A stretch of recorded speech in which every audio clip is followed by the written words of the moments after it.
గౌరీ, వాళ్ళు నాకు ఆ రోజుల్లో సాయం చేసిన మాట నిజమే. అందుకు ప్రతిఫలంగా దానికి 100 రెట్లు వాళ్ళ మొహాన పారేస్తాను. అంతేకాని నీ జీవితాన్ని బలి చేయలేను. చేసిన సాయం తిరిగి ఇచ్చేస్తారు నాన్న, కానీ ఇచ్చిన మాట తిరిగి తీసుకోగలరా? మీరు మాట తప్పినా మీ కూతురుగా నేను మాట తప్పలేను. గౌరీ, నేనెందుకు చెప్తున్నానో అర్థం చేసుకో. నీ నిర్ణయం తప్పు. లేదు నాన్న, నా నిర్ణయం ఎప్పటికీ తప్పు కాదు. అంటే కోటేశ్వరుని కాలదని ఓ బికారాన్ని పెళ్లి చేసుకుంటావా? ఎస్, బంగారంతో చేసిన చెప్పులు కాళ్ళకే వేసుకుంటావు నాన్న. రాయితో మలిచిన దేవుడికి చేతులెత్తి నమస్కరిస్తా. నా దృష్టిలో మధు దేవుడు, అతనిది కల్మషం లేని ప్రేమ. నాన్న, మీ అనుమతితో ఊరందరికీ తెలిసేటట్టు మా పెళ్లి జరగాలని కోరుకుంటున్నాను. దయచేసి మమ్మల్ని ఏ గుడికో రిజిస్ట్రార్ ఆఫీస్కో వెళ్లేలా చేయకండి ప్లీజ్. షీఈ్ రైట్ అంకుల్. గౌరి నిర్ణయాన్ని కాదనకండి. What are you talking? నీ మీద చేయి చేసుకున్నవాడిని అతను చేయి చేసుకుంది నా మీద కాదు అంకుల్, నా అహం మీద. చదువురాని అతనితో ఆ రోజు I want to be your hubby అని చెప్పించింది నేనే. అవును గౌరీ, అందుకు నేను నీకు సారీ చెప్పబోవడం లేదు. ఎందుకంటే ఆ మాట అనిపించుండకపోతే మరుగున పడ్డ మీ ప్రేమ బయటపడేది కాదు. ఆనంద్, నాకంతా తెలిసింది అంకుల్. చిన్నప్పటి నుంచి అతని గౌరిపైన ఆశలు పెంచుకున్నాడు. అతని ఆశలో అమాయకత్వం ఉండొచ్చు, కానీ తిరుగులేని నిజాయితీ ఉంది. నిజాయితీగా చెప్పాలంటే అతనిలో ఉన్న సిన్సియారిటీ నాలో లేదు. అతనే నీకు సరైన భర్త. All the best Gauri.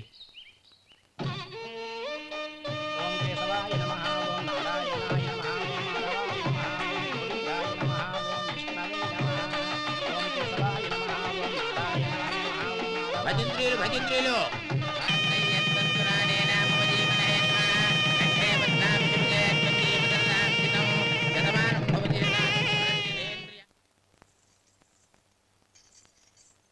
నాన్న, పిలిచారంట? అవునమ్మా, నీతో ఒక విషయం మాట్లాడాలి. చెప్పండి నాన్న. మహారాణిలా మన ఇంట్లో పెరిగిన నువ్వు ఆ ఇంట్లో అంట్లు తోముతూ కట్టెల పొయ్యితో ఎలా కష్టపడగలవమ్మా? నాకు ఇష్టం లేకపోయినా నీ ఇష్టాన్ని కాదనకూడదనే నేను ఈ పెళ్లికి ఒప్పుకున్నాను. ఇప్పుడు నీ కన్న తండ్రిగా నిన్నొట్టు అడుగుతాను, చేయగలవా? ఏం చేస్తావో, ఎలా చేస్తావో ముందు నీ భర్త నా ఇంట్లోంచి బయటికి తీసుకొచ్చాయి. అతనికి ఒక కాటన్ మిల్ రాసిస్తాను. దాంతో అతను హ్యాపీగా రాజ్యాలా బతుకుతాడు.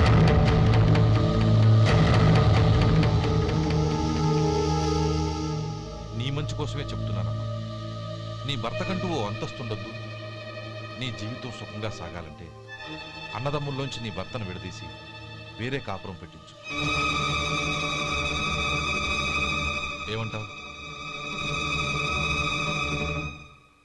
అలాగే నాన్న, నా ప్రయత్నం నేను చేస్తాను.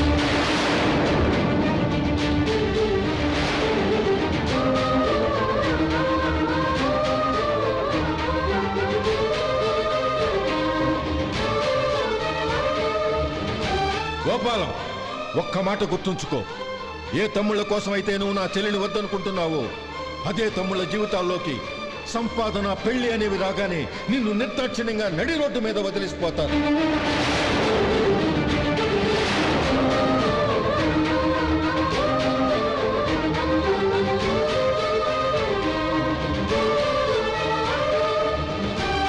ఓం నమ శివాయ.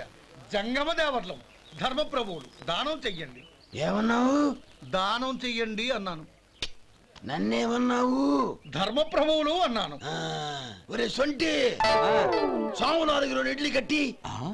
ఆహా, దానకన్నా తమలాంటి వారు ఉండబట్టే దేశంలో అప్పుడప్పుడైనా వర్షాలు కురుస్తున్నాయి. ఒరే సొంటి, సాము 4 మసాలా వడ, మసాలా దోశ కలిపి కట్టి.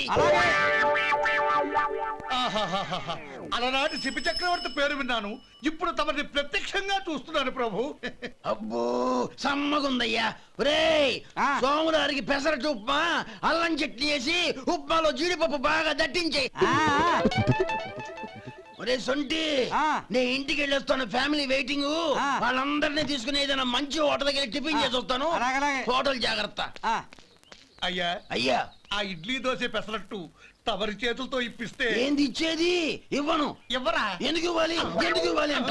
నువ్వేమన్నా మన సంతోష పెట్టడం కోసం దానకంటుడు, ధర్మ ప్రభువు, శివ చక్రవర్తి, బొంగు బోసానం అన్నావు. నేనేమో నీ మనసు సంతోష పెట్టడం కోసం 2 ఇడ్లీ, ఒక పెసరట్టు, ఒక మసాలా వడ, బొంగు బోసానం అన్నాను. దానికి దీనికి చెల్లు. ఇంకా నువ్వు వెళ్ళు. అయ్యా ఇది అన్యాయం, ఇది అన్యాయం. ఏంది మట్టి గడ్డం కాదు?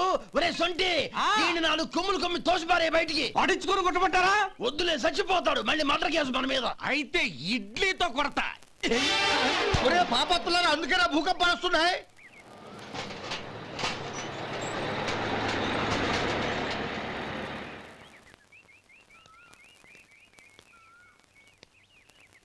నమస్కారం అయ్యా. నమస్తే శంకరయ్య, ఏంటి ఇలా వచ్చావు? ఏమీ లేదండి అయ్యా, అమ్మాయి గారికి పుట్టింటి నుంచి సారి పంపించారు. ఓహో అలాగా. అమ్మా గౌరీ,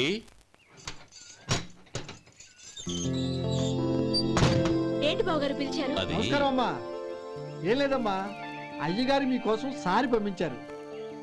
ఈ లిస్టు ప్రకారం అన్ని సరిగ్గా ఉన్నా లేవో చూసుకోండి.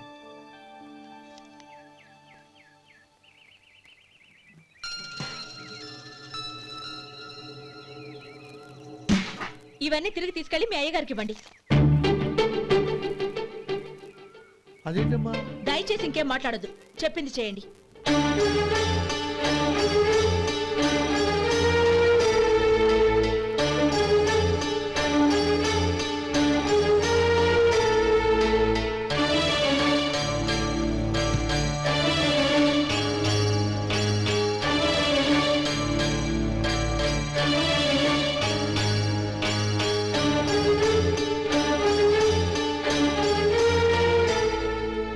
ఏంటి గౌరీ నువ్వు చేసిన పని? మీ నాన్నగారు అంత ప్రేమగా పంపిస్తే తిరిగి పంపించేశావు. ఆయన ఏమనుకుంటారు? ఎవరుకుంటే నాకేంటండి? ఎవరికైనా ఏదైనా పంపించేటప్పుడు వాళ్ళ స్టేటస్ కి తగ్గట్టుగా పంపించాలి. నాకు పంపించాల్సిన వస్తువులు అవి. ఆ మాత్రం ఇంగిత జ్ఞానం లేకుండా పంపితే నేనెందుకు తీసుకోవాలి?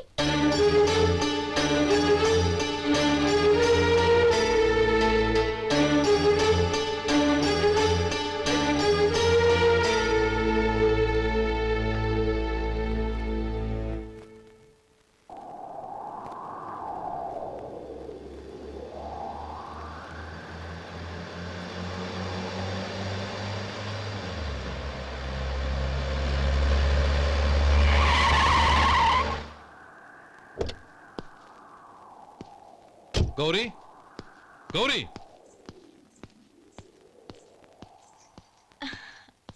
రండి నాన్న. ఏంటమ్మా నువ్వు చేసిన పని? నేనేం చేశాను? ఇంకా ఏం చేయాలమ్మా? నేను ప్రేమగా సారి పంపిస్తే తిరిగి పంపించేస్తావా?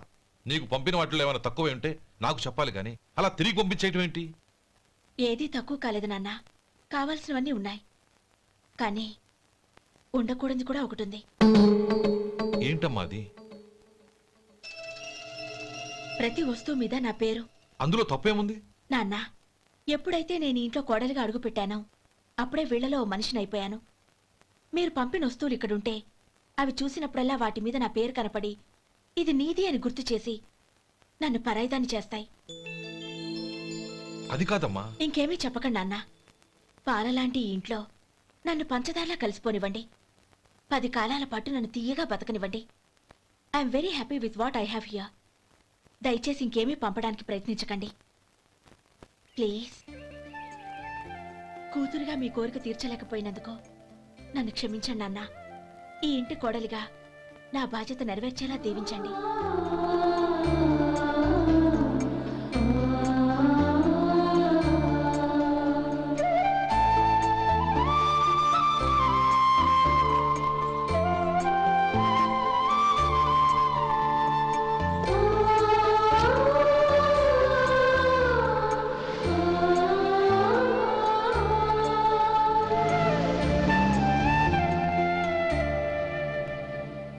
ఒరే సొంటి, ఇట్రా. ఏంటండి? మాస్టర్ గారింట్లో ఫంక్షన్ కి జిలేబీలు, మైసూరు పాకు పట్టుకెళ్ళి 1 వారం రోజులైంది కదా. వాటి బాపత డబ్బులు కానీ మనుషులు కానీ ఇంతవరకు రాలేదు. వెళ్ళి వాళ్ళని డబ్బులు అడిగి తేవాలన్న బాధ్యత ఏమైనా ఉందా నీకు? మీకు అసలు బుర్ర ఉందా? తీసుకెళ్లి 1 వారం రోజులైంది కదా, బతుకుంటే వాళ్ళు వచ్చి ఉండేవాళ్ళుగా. సర్లే, వెళ్ళి క్లీనింగ్ చేసుకో. పబ్లిక్ వెళ్ళు.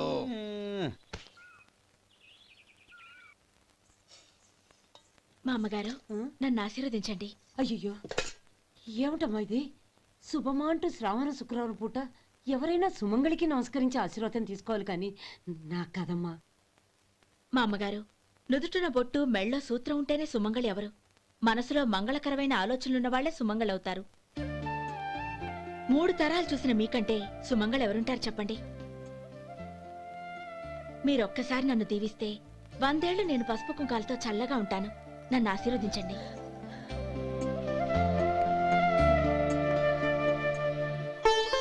లేమ్మా,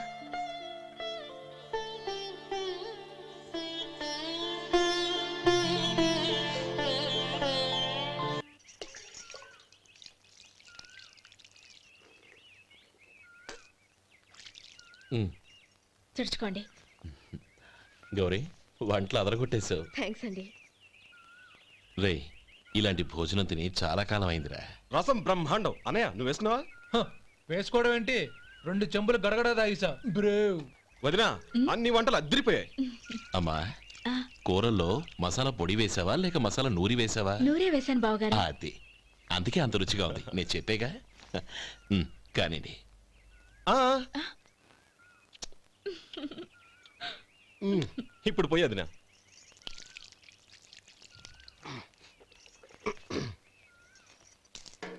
అనయ్య ఏమండి మరిది గారు, నా వంట గురించి మీరేం చెప్పలేదే? దోసకాయ పచ్చడి చాలా బాగుందండి. తన్ని నన్ని తానని నన్ని. థ్యాంక్స్ వదినా. తీసుకోండి.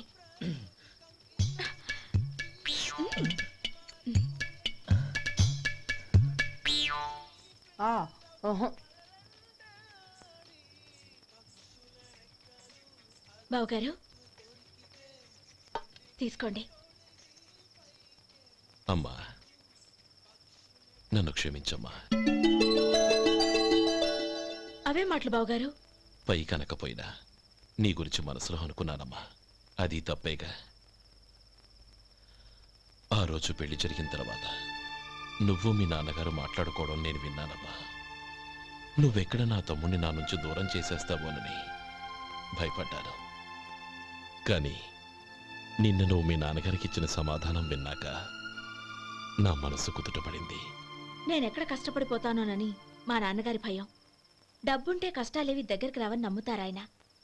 అసలు అవసరానికి మించిన డబ్బే అన్ని అనర్థాలకు కారణమని మా నాన్నగారు ఇంకా తెలుసుకోలేదు. ఆయన తృప్తి కోసం ఆ రోజు నేను సరే అన్నాను. శభాషమ్మా, చాలా గొప్ప మాట అన్నావు. మేము పాలో నీళ్ళో మాకు తెలియదు గాని నువ్వు మాత్రం పంచదారవేనమ్మా.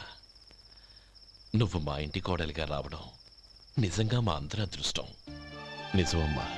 ఆ అదృష్టం మీది కాదు బావగారు, నాది. నేనెక్కడ బాధపడతానోనని నేను చేసిన రుచి పచిలేని కూరల్ని చాలా గొప్పగా ఉన్నాయని పొగిడారే, అది మీ అందరి సంస్కారం. అబ్బే అదేం లేదమ్మా, బానే ఉన్నాయే. ఆవంటే నేను తిన్నాను బావగారు, ఎందులోనూ ఉప్పు లేదు. మీరు సరే, మీ రెండో తమ్ముడు గారు ఇంకో మెట్టు పైకెళ్ళి దోసకాయ పచ్చడి చాలా బాగుందన్నారు. నిజమేగా? అసలు ఈరోజు నేను దోసకాయ పచ్చడే చేయలేదు బావగారు.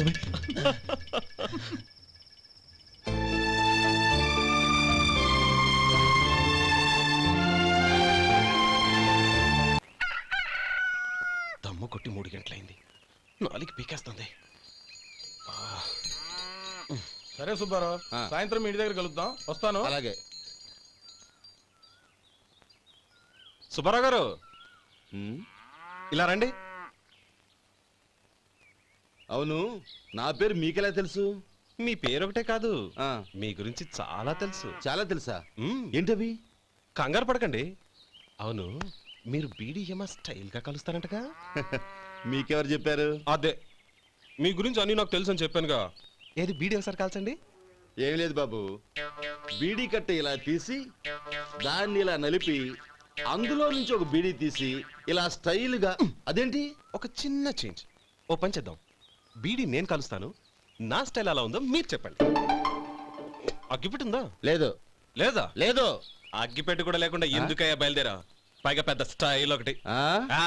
వెళ్ళాలా, వెళ్ళి పని చూసుకో. పొద్దున బలింటో దొరికడరా బాబు.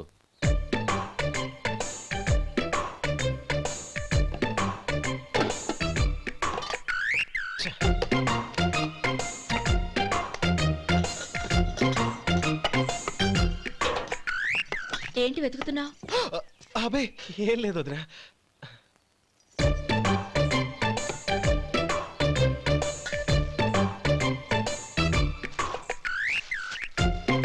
నువ్వు వెతికే దీనికోసమేగా. ఆ, ఆ, పర్వాలేదు, తీసుకో. ఆ. తీసుకో. థ్యాంక్ యూ వదినా.